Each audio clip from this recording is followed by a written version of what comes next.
এক গ্রামে এক চাষি ছিল ও তার এক ছেলে ছিল।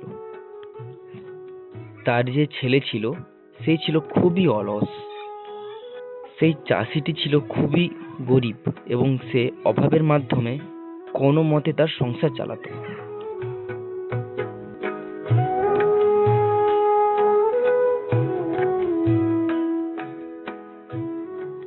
একদিন চাষিটি খুব অসুস্থ হয়ে পড়ে এবং সে তার ছেলেকে তার কাছে আসতে বলে।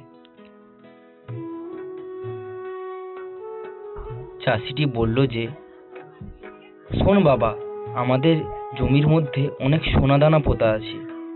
তুই যদি রাজি হোস তাহলে ওগুলো তুই মাটি খুঁড়ে আনতে পারিস। ছেলেটি বলল যে, ঠিক আছে বাবা। পরের দিন কৃষকের ছেলেটি মাঠে যায় মাটি খোঁড়ার জন্য।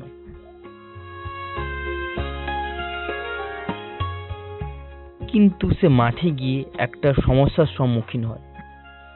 কিন্তু তার বাবা তাকে বলেনি যে মাঠের মধ্যে কোন জায়গায় সোনা লুকানো আছে।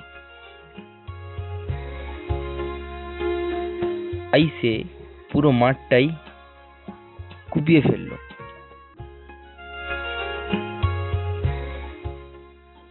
তারপর সে মাঠের কাজ সেরে বাড়ির দিকে ফিরতে লাগলো।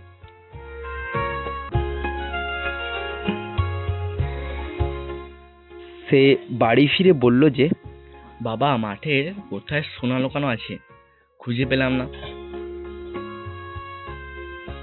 চাষিটি বলল যে, তাহলে হয়তো আমার ভুল জানা ছিল।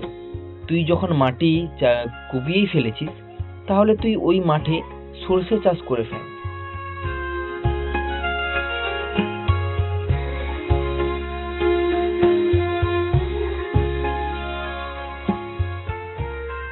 তারপর সে বাজারে যায় বীজ কেনার জন্য। বাবার কথা অনুযায়ী ছেলে মাঠে সরষের চাষ করে ফেলে। তারপরে সরষের ফলন ঠিকঠাক হয়ে যাওয়ার পর সে সেটাকে বাজারে নিয়ে যায় বিক্রি করার জন্য।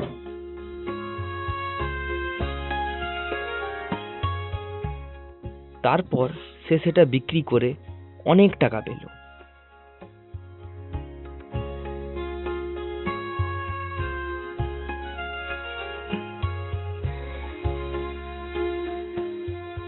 সে বুঝতে পারলো যে তার বাবা ঠিকই বলেছে, এটাই তাহলে আসল সোনা।